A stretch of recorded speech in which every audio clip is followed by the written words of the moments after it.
Hey, welcome to the VET S.O.S podcast with myself, Maurice Murphy, representing the Operation Startup, new podcast name, Operation Startup. And so remember, our motto here is don't drown the seal transition, grab the VET S.O.S Lifeline.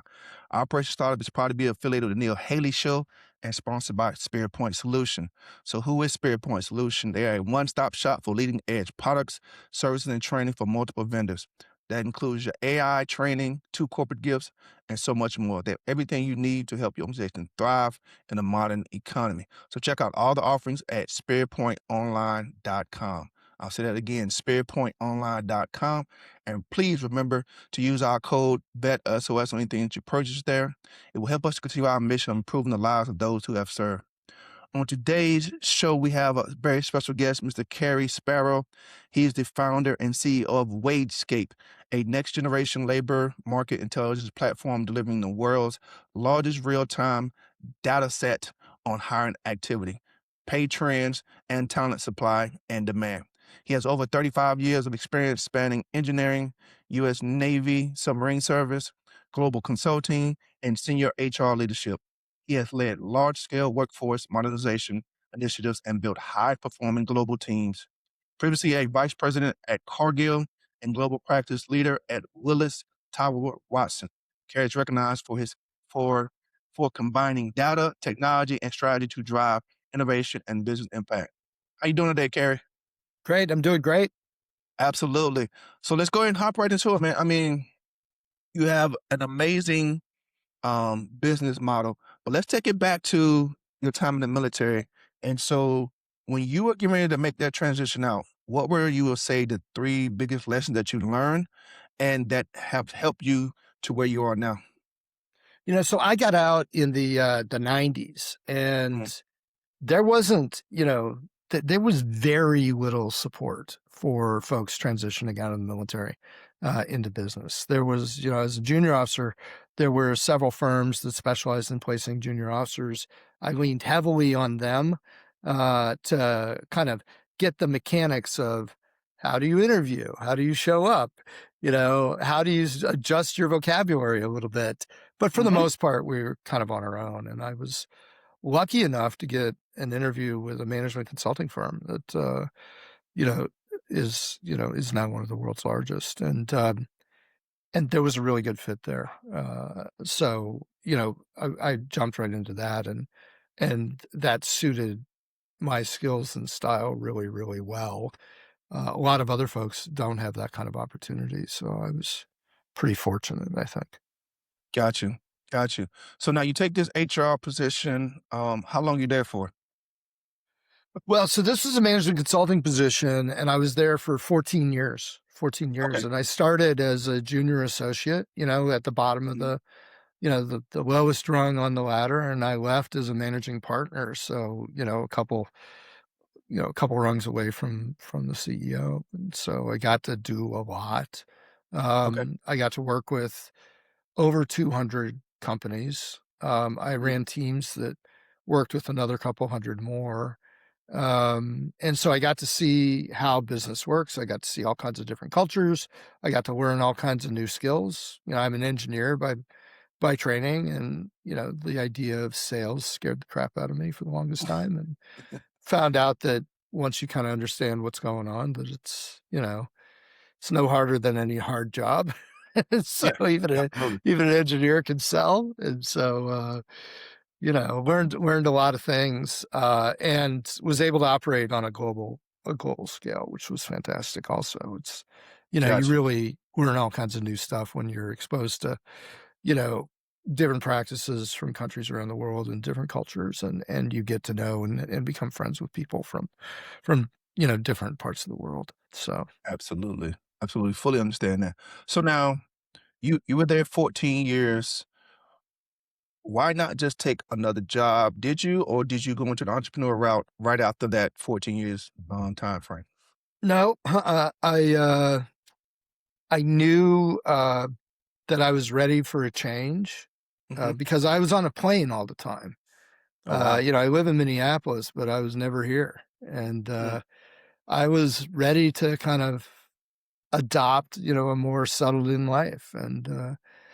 And so I was just kind of mentally and emotionally ready to listen to a phone call that came in one day and said, "Hey, you do a lot of hiring for, execs in IT and HR, and we got this job with a company that is looking for somebody to modernize their whole workforce management capabilities. The job would run the technology modernization, the Hmm. process changes, the organization changes in HR and so forth." And I said, Got "I you. think I know somebody that might like that job."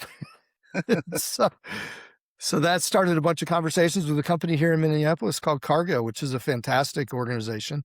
Uh-huh. An amazingly interesting organization, and worldwide has operations in over 70 countries and very, very large. And so I was there for about 8 years and got to do all kinds of things, blasted through literally 3 passport books, 3 entire Wow. books while I was there, but was leading a very different kind of life too. It was not the hectic consulting life. It was much more planned out and predictable. And I went from, being in an apartment that in downtown Minneapolis that I, was lucky to see 2 nights a week to having a house, and then having a dog, and then Hmm. having, a serious girlfriend, and then having a wife, and ultimately a son, all in the matter of a few years. And so I Wow. totally, the objective of driving my life in a more fulfilling direction definitely was achieved there. And, Uh, but, Cargo was interesting because I got to see the other side of things, what it's like to actually own, full responsibility for, big corporate capabilities and outcomes. And got to work with some of the best thinkers all over the world. And that's where an idea that I had really started to germinate. Uh, and I started testing it, which was this idea of, you know, let me preface this by saying is if you haven't figured it out already, between engineering and being, a submarine officer and going in, I'm a geek. I'm a total geek. And so I think about geeky things. And one uh-huh. of them was, why is data about what's happening with jobs and pay so insanely difficult to get and really so very inaccurate when you do get it? And I started seeing that there's a different way to go about that. And I started testing those ideas with folks in the industries that should be at the forefront of thinking about those ideas. And they all looked at me like I had horns grown out of my head. And finally I said, well, I think I can do something with this. And that was the start of Wagescape. And so that Got was 2016, and it's 2026 right now. So 9.5 years ago. Okay. So So, now, so now, talk to us about that mindset shift, because it takes a different mindset to go from having a job where you're getting paid every couple weeks, every week, whatever this pay time frame is, to actually going into a different direction where I mean, you basically eat what you kill. Tell us about that mindset shift. What did that look like for you? well, I think anyone who's in like a commission-based sales or any decent sales job knows what it's like to have to eat what you kill if you're going to be good at it. But it Absolutely. goes even more, when you're running a business, because you're basically pulling something. I mean, not only do you have to go find people who are willing to pay for you, you have to create something that wasn't there before. You're pulling it out of thin air. You're like a magician, and so you got to be able to envision something. And, then you've got to have like the initiative and the kind of skills to go build it. And part of building it is putting the right people around you to help build it and help advise. And one of the biggest things, and this had more to do with coming out of a corporate job than anything else, is like in the military, it's not unusual if things are happening fast, if a situation is developing, that you could receive orders that basically say, go here. And once you're there, we'll tell you what to do because we'll have it figured out by then. Right. Yep. Well, in the business world, that's not how it works. It's not how it works Yep. at all. For the most part, there's a couple of exceptions, but for the most part, things are planned out long in advance. And they're planned out with an eye towards how do we get done what we need to get done while driving all risk out of it. Okay. Well, being an entrepreneur, you can't have that mindset. Okay. The biggest risk that you take on as an entrepreneur is the risk of failure because it took too long. right? And so it is way more important to go fast than it is to be 100% right, which is completely opposite of what it's like to be in the corporate world, and to a degree opposite of what a lot of military jobs are like, to be Yeah. honest with you.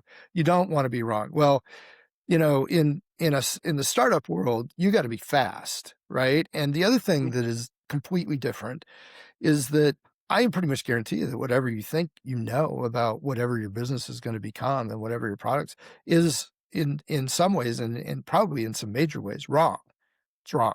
So instead of trying to figure out all the different ways that it is wrong and then fix those before you do anything, the analysis paralysis approach, Yep. uh, you got to just go with what you Mhm. got and figure out what's wrong along the way, and adjust as you go.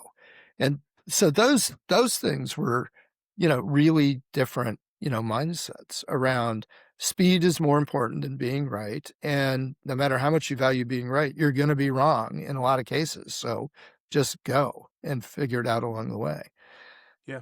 And the folks that I know that are other entrepreneurs who do really well, take the approach of just get into it, dive into it, and, find some people. It's really important to find people that believe in the direction that you're going and can bring you really good advice.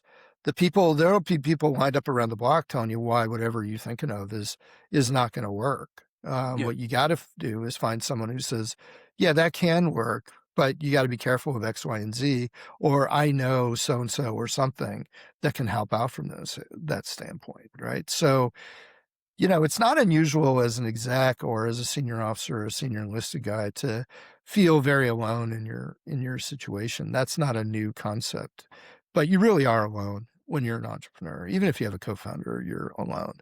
Yeah, Um, absolutely. Absolutely. So now let me ask now, I mean, because we know being an entrepreneur, like you said, you are alone. What's been the hardest or most frustrating part about your journey in entrepreneurship for the past 9 years? I think you said 9 is Nine and a yeah, half, 9 to yeah. 10 years. And how'd you deal with that to get through it? The business has seen some ups and downs. It's seen parts where we had really enthusiastic supporters, and we had saw parts where the market turned, and we really had to hunker down for a few years, and we're coming out of that. I would, we've kind of left the worst of that behind us. And so, you know, so I have, when all of this was going on, I had a kid in college. I had another one who was, um, younger, but still Mhm. going through school. And so it's not like when you're in your 20s and you can start a business and you can go live in your parents' basement, or you and three friends can go rent a really cheap apartment and crash there and live Yeah. off of ramen noodles forever. And, you know, uh, and know that if things don't work out, you can just go and flip it around and get another job. It's not like that Mm-mm. when you're older, because you have commitments. Now, Yes. luckily, I had also, saved up enough money to weather those commitments. But still, there's the pressure of, okay, this idea that is coming together at some point has to turn into a thing, which then has to turn into, something that somebody buys and pays us money for.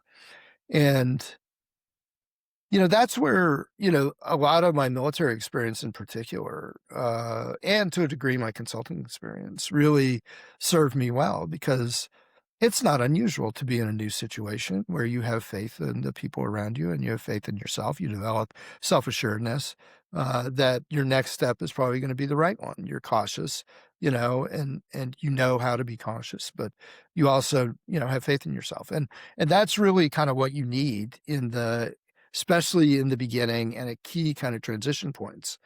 Mhm. Once though, what's interesting is the the the most stressful time of the business was not at the beginning before we had a sustainable revenue stream. It was once we had a number of clients that were paying, that liked what we were doing for them. We needed to grow. And in Yeah. order to grow, we need more than just Cary, and a couple of contractors, figuring things out. I needed, Yeah. sales support. I needed tech support. I needed marketing support. And so I started hiring people, and now we've got more commitments, right? And so they say, growth eats cash, and it really did. My cost structure, went way up, and your cost structure always leads your revenues. It's not, I mean, there's a couple of cases of businesses out there that start up and they get people beating down the door. That's almost never. It's not that it's not it. It's not that it's unusual. It's like almost never happens, right? You got to Gotcha. go really work for your next dollar. Working Yeah. for the first dollar is really hard. Working for the next dollar, I would say, is just as hard. And along the way, your cost structure is going up. And so growth eats cash. And so you're under even more pressure to turn, that those growth capabilities into more revenue. And Gotcha. that's a real challenge. That's probably the most stressed out I've been in this entire thing, was when I was. Now people depend on me, right? They depend Hmm. on me, and I've convinced them to come along for the journey, and they trust me. And I'm looking at the cash flow every week, going, I got to make sure these people can get paid. Yeah. Uh, so Absolutely. you So, know, so now we talked about the bad. Let's kind of talk, come out, kind of shift it. Like, what's been the most rewarding part of being an entrepreneur? Because we know we get full autonomy. We get a lot of benefits of being an entrepreneur. What are some of the things that you enjoy about being an entrepreneur? well, I tell people this is the most stressful job I've ever had, and it's the best job I've ever had, Okay. right? And so, um, I was talking to somebody who was also an entrepreneur who just recently sold their business, about, what their experience has been like since they've been able to walk away from it. And they're like, I don't know if I could go back to just a regular kind of job anymore. Yeah. And so, uh, you really do get to live with a whole new level of autonomy. Um, and that comes with amazing kind of intrinsic gratification. Um, but you own it all. You own the joy and you own the stress. Yep. So Yeah. there's no question, though. I set my hours. I set my team's hours. I Yep. set how we all want to work together. I get to set the dress code. I get to determine what kind of technology we use. Uh, I get to make decisions that in the corporate world would literally take 2 to 3 years. I can make them in a day, so we can move really fast. Yeah. I'm in a tech business, which I really like, but I get to stay at the forefront of what's going on in that business. Stuff that I see, and I know is coming to market now, but most people won't experience for another couple of years. I'm right, kind of, I got a front row seat of that, and I'm help shaping that too. Yep. Um, Almost all of my peers now are other CEOs, and that's really cool, because you talk about, it is a very lonely job. Really, the only other people who truly get what you're going through are other CEOs of startups. So I have a whole kind of constellation of acquaintances and friends who all kind of run their businesses, and that's really cool to work with people like that. In addition to just being some of the smartest people in the world. So Gotcha. there's all kinds of cool things about it. But like you said, you own it all. You own the joy, you own the direction, and you own the stress. Yeah, absolutely. Couldn't have said it better myself. Now, you mentioned in the beginning that you really didn't get the support that you needed. But since then, have you tapped into any of the veteran programs, mentor program in the communities to help you when you did launch a business? No, not really. Not for launching the business. Instead, what I do is I try and contribute to those programs. So, I've been served as a mentor for a number of folks leaving the military, Hmm. and always have that as an offer to anyone who wants advice. Anyone listening to this, if you've got a situation where you want some thoughts or somebody to listen to, I'm happy to connect with you. So I contribute to that. I like to contribute to my time to things that are meaningful about meaningful to the lives of veterans and to our society overall. I think that it's a huge waste every time a veteran comes out and does not get a fulfilling career opportunity. It's a huge waste, because one of the things that you just really don't realize in most cases is how valuable the skills are. It doesn't matter whether you're an E3 getting out Yep. or, an O6. Your skills. I've had people that were O5s and O6 this over a beer, get extremely emotional because they felt that they could never find a job because all they knew how to do was be a military officer. And I'm like, you wouldn't believe how valuable the skills that you've learned over your career are. And this Yeah. is the same thing. It doesn't matter what your job was in the military, what level, what rank you left at. You've had skills that most people work their entire lives and don't have an opportunity to get. You just don't realize it because nobody has helped you see what you do, how what you do translates to what makes organizations run and how difficult it is for companies to find those skills and get people who are really, good at doing things. I mean, when I was in submarines, 24 years old, we would pull into port, and within a, a finite number of hours before we pulled out again, and typically it was like in on Friday and out on Monday, you had to shut an entire nuclear reactor power plant down. You had to um, bring on tons of teams for maintenance. You had to coordinate all of that. And when I say you, I mean individuals had to do this. Yeah. So at 24, I was basically running, significant operations and significant project management, all in real time, a compressed time frame, lots of dollars worth of equipment, lots of people involved. But we never called it that. We never called it operations management or project management. We didn't call it that. We didn't even know No, that we it didn't. had a name. We But didn't. if I were to go and explain, okay, this is exactly what I was doing when I was 24 years old, 25, 26, people Yeah. would look at me like, that's what we pay, people that are in their 40s, you know, maybe they go their whole career and they don't get that kind of experience, so they Yeah. don't really know how to translate it. The other thing is, so there's like two things, now that we're on this topic of like, what wasn't there in the military? Well, it's still not there in a lot of ways, but there are other resources outside of the military that people can tap into. And one Yes. of the things I would say is tap into those, to the maximum extent possible. Do your homework on transitions.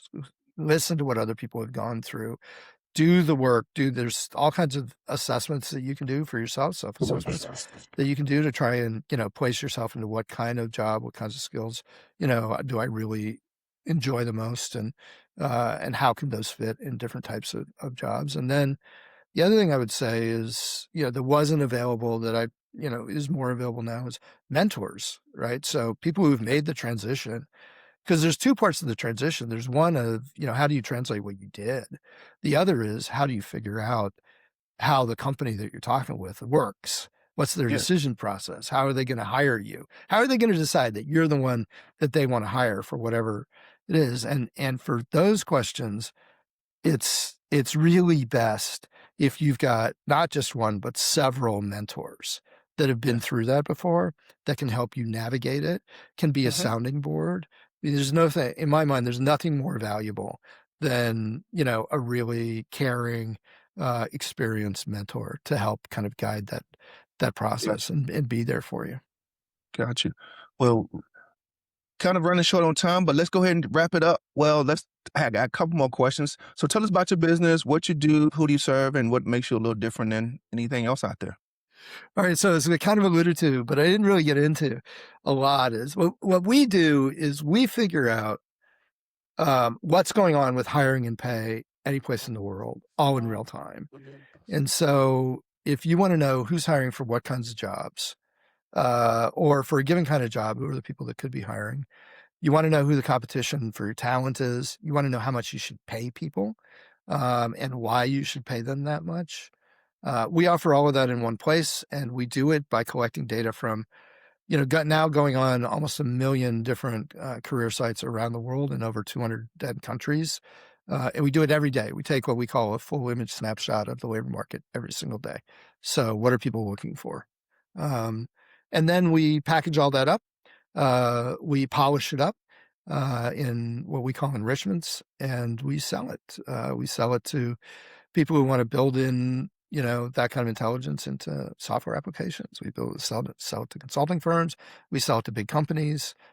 We sell it to universities who like to study what's going on in the labor market. So that's what we Gotcha. do. And we're pretty lucky that we've worked really, really hard to get great name clients. If you want to know who, you can go out to our website. I won't repeat them on the air. Um, but really great brands that are our clients, and we keep growing. Gotcha. So for anyone that wants to learn more, connect with you, where should they go? Just go to our website, www.wagescape.com. If you want to connect with me personally, the easiest way is to connect through LinkedIn. Gotcha. So wagescape.com. Well, we're Yep. going to go ahead and wrap this interview up. Hey, thank you so much, Cary, for joining us on the VET S.O.S today. On behalf of VET S.O.S family, we'd like to thank everyone for joining us as well. You can find VET S.O.S podcast on all your favorite podcast platforms, YouTubes, and all social media platforms. Make sure you subscribe and follow VET S.O.S so you don't miss anything like this amazing interview we did with Cary today. Remember, don't drown in still transition. Grab the VET S.O.S Lifeline.